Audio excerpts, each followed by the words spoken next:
And if I can get that silly casing to stay open, it looks so purple. I thought it was going to come out absolutely beautifully purple. I was in a bit of shock when I saw that one, but you'll see what I mean.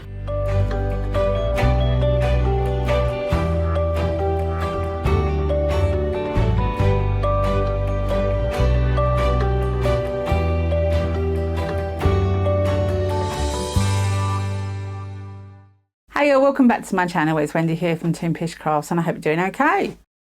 Now, a few weeks ago, I lose track of time. It goes so quickly when you get older. What is all that about? Anyway, a few weeks ago, I did a video on some inlays, and I used a wolf inlay, and I had quite a few questions. Please let us know when this wolf set is available. Well, it's now available, and I thought I'd give you a quick video on what it includes, and yeah, let's have a go at some wolf inlays.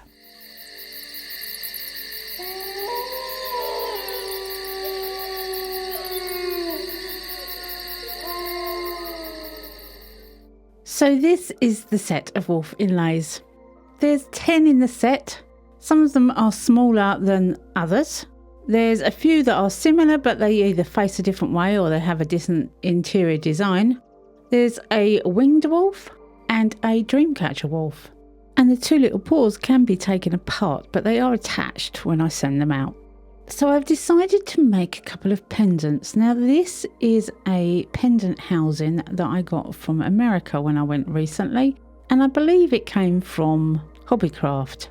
It's 2 glass cabochons with a metal casing, and the metal casing gives it a nice lip, so there's an area there I can utilise. This is another pendant that I came across. I only bought one of these for some reason. Again, it has a really nice area where I can put resin or something inside it. There's a really nice lip there, and this one has flat glass on the outside, but it doesn't open all the way, and that is quite frustrating when you're trying to use it. Now, as I've been handling these quite a lot, I figured that they need to have a good clean. So I got out the isopropyl alcohol and I started cleaning with a baby wipe. I don't think it's a good idea to use a baby wipe with the alcohol for cleaning, because the baby wipe is wet and you want it to dry as quick as possible. So I got out a lint-free microcloth. I squirted it with the isopropyl alcohol and gave it a wipe with the microfiber cloth, and they came up sparkling and fingerprint free. I do think this one looks a little bit like a pair of glasses, to be honest with you, when you opened it, but it won't do later on. I just wanted them to be absolutely spotless. So for this project, I'm going to be using some UV resin, and I've decided to get out the Let's Resin UV resin for this one. Now, I do have a discount code for Let's Resin for 10% off at the checkout. However, it's just changed. So the new discount code will be linked in the description box below. And 10% off at the checkout is always worth having, I think. I'm covering 1/2 of this pendant piece, 1/2 of the glass cabochon, in a thin layer of UV resin. And I'm just hoping that there are no leaks, because I have no clue how well they are stuck together. Just clicking over it with a long neck lighter, even though it doesn't light, the action of it will get rid of any surface bubbles. I'm making sure it is completely covered, and then it's time to get out my little tiny inlay. Now I've decided to use a small one for this, and I have a little wolf that will be facing to the right. I'm going to cover that inlay also in clear UV resin, so that it will reduce any potential stuck air once you turn it upside down and into your thin layer of UV resin. Once I've covered it, I'm going to get a pair of tweezers, turn it upside down and place it into the wet resin within the pendant. Now, I couldn't quite think of which way it needed to face, but I figured out which way was up, and I moved it around so that I had it in the right place. And then I popped it under my UV lamp for 5 minutes.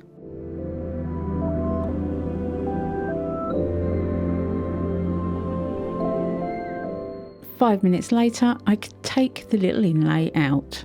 It's completely cured up and it's quite easy to take out. Now, because I moved it around, I did actually get a little bit of UV resin on the top through his nose, and that caused a little bit of a sticky problem, but once I manoeuvred it a little bit, it came off okay. But those inlays can be used time and time again. They're quite sturdy, very elasticated if you like.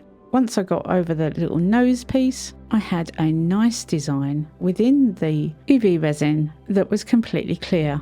Now I'm going to do exactly the same with the other side. Same steps, just a different inlay.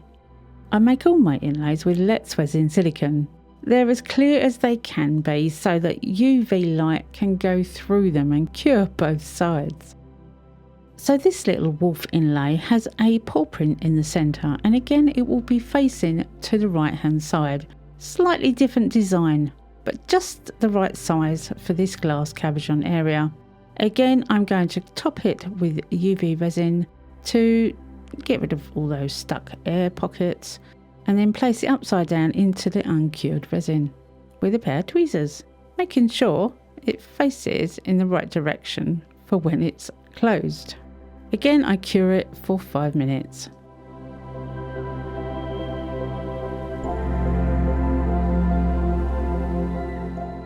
Now this project couldn't get any quicker really. 5 minutes later I can take the silicone inlay out. Now this one doesn't have the issue with the nose because I didn't twist it too much. It just comes completely out, very easy. And now I have two little very clear designs of wolf heads. Now because it's a glass cabochon, you can see right through it to the design behind. So I can't leave it, or I won't leave it like that. And I really do think it needs some colour.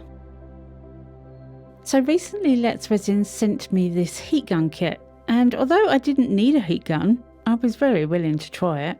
And as I opened the box, I didn't realise there was going to be so much in it. Firstly, there's some ocean white. You have some 2-part epoxy resin, which is always welcome. There's lots of bits and pieces in here like pipettes and a silicone spatula. There's a pair of gloves and lots of lollipop sticks, which I use quite a lot of. The lid goes with the ocean white. And there's a little box of colours too, which are always handy. You have some disposable cups and some reusable larger cups. A few more lolly sticks at the bottom, and the heat gun. You have the usual manuals and explanations on how to use things. And it's always a good idea to read the manual. Yes, I know, I'm one of those that does, even though I may not read it until after I've started using it, however. After taking the heat gun out of the box, I now realise it has a US style plug, but it doesn't matter, I have an adapter that I know will work. It's a very bright colour, I like that. Now bearing in mind I'm used to my little tiny heat gun that I got from Amazon, what I did next was a big mistake. I was very lucky, but please don't do this. What I didn't realise was this was no ordinary little puff heat gun. This is hot, and that was on low speed.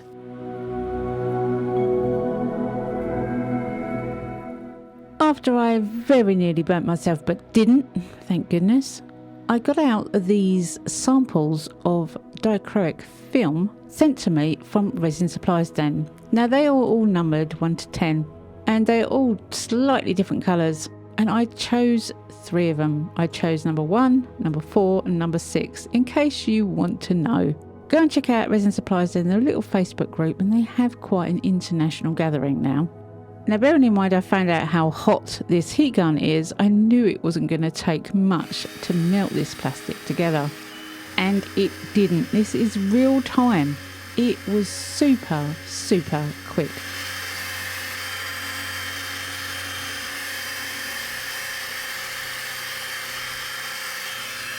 When I melted my plastic bits together, there was 2 corners that I really liked, and those are the 2 corners that I wanted to use. I ended up only using 1, but I did cut 2. I found a glass cabochon that was the same size as the middle, so I could use it to draw round so that I could cut it out correctly. Now, as like you, probably I struggle with cutting circles. There's always a little bit, even though I take my time. I really struggle with cutting a perfect circle, so I end up cutting two, and it's the second one I preferred. It was more circular. Now, you can actually buy hole punches, and when I was in America, I did see quite a few circle hole punches, but you have to have the size that they have, and if you want to cut a circle that's slightly different size, then you're stuffed. So I prefer to do it by hand, but like I say, I do struggle with it. But I keep all those little offcuts, every bit of it, because you never know when a bit of diacrylic film is going to come in handy. You see, I've got a little line around this and I didn't like it, so the second one was cut a little tiny bit bigger and better. But I love the way it colours these clear inlay areas. You could, of course, fill those areas with colour. I thought I would leave these clear with a diacrylic behind it. I just think it looks so different. And with the diacrylic film, it's a different colour either side.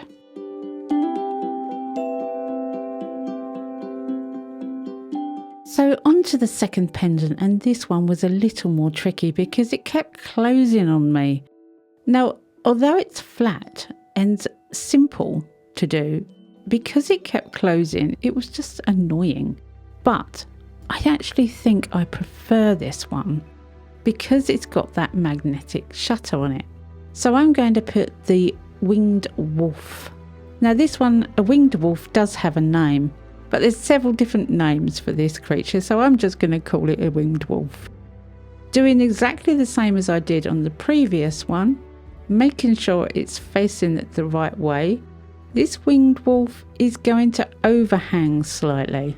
So I'm trying to make it so that the head and part of the wing and part of the feet are in the frame.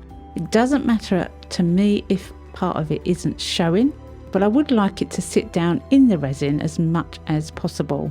When I'm happy with the position, again, I cure it up for 5 minutes.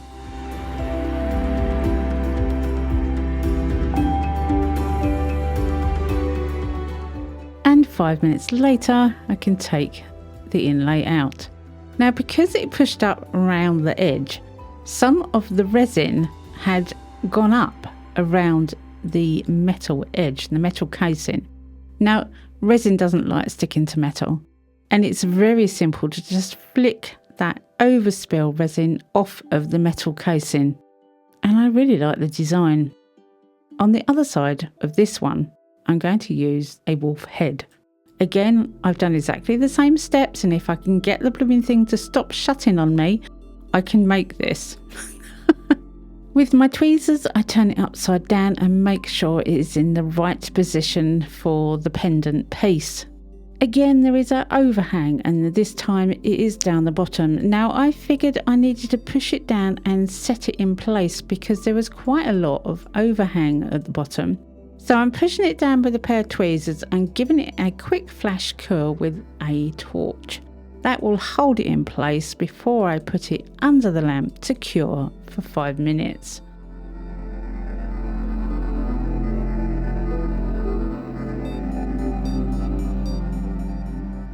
Another 5 minutes has passed, and again the pendant shut on me. But taking the wolf out, I am very happy with how that indentation went. I removed all the spare resin around the casing, and I love the design of that one. It's my favourite. So I'm going to put some colour in these, and I'm going to use dark matter. Now, I'm sorry it's out of focus. This is one of Emma's pigments, dark matter. I actually have never used this pigment before, so I thought it was great to try it out as well. And if I can get that silly casing to stay open, it looks so purple. I thought it was going to come out absolutely beautifully purple. I was in a bit of shock when I saw that one, but you'll see what I mean. This is an ethereal pigment, but it's not in her box set. On the other side, I'm going to use Nebula. This is one of the powders that comes in the ethereal set, and it's a pinky purple colour. really quite bright for an ethereal colour. You can see what it looks like because it's on a black mat. Once they're all coloured up, I'm going to put a very thin layer of black UV resin on the back. Now black doesn't let light through, so it has to be extremely thin. You can do several layers. I just did one, and I did cure it both sides because the light can shine through those powders, and it cured up absolutely fine. I mean, to be honest, it could have done with another layer just to even it out so it wasn't so bumpy looking at the back, but it worked, and I cured it for 5 minutes both sides.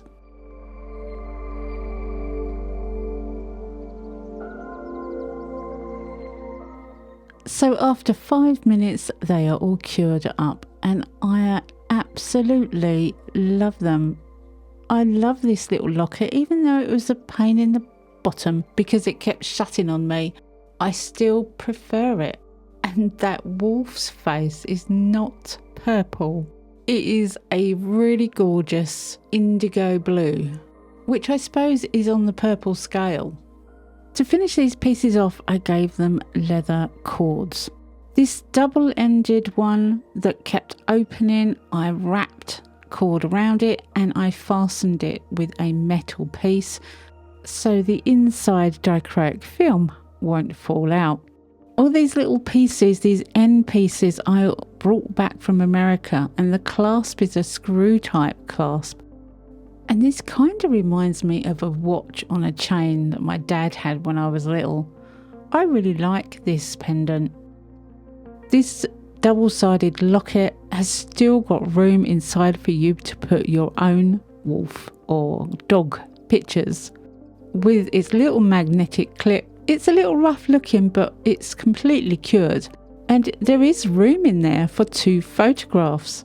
Doesn't have to be wolves or dogs. And both of these pendants are for sale on the website, together with all my discount codes, under the tab discount codes. So go check out toonpish.com and find your discount codes. It's a work in progress website, but it's growing all the time with lots of things being added every month. And that colour blue is just stunning. I love it. I love that dark matter. If you're still here, then maybe you like my content, so why not consider subscribing? It doesn't cost anything and it would help my channel out. And a thumbs up is really appreciated. And don't forget to write a comment in the comment section below. I always get back to comments if I can. Anyway, I hope you've enjoyed this one and I hope you've got something out of it. Come back and see me next week because you never know what I'm going to be up to. I never know what I'm going to be up to. Have a great week. Happy crafting and bye for now.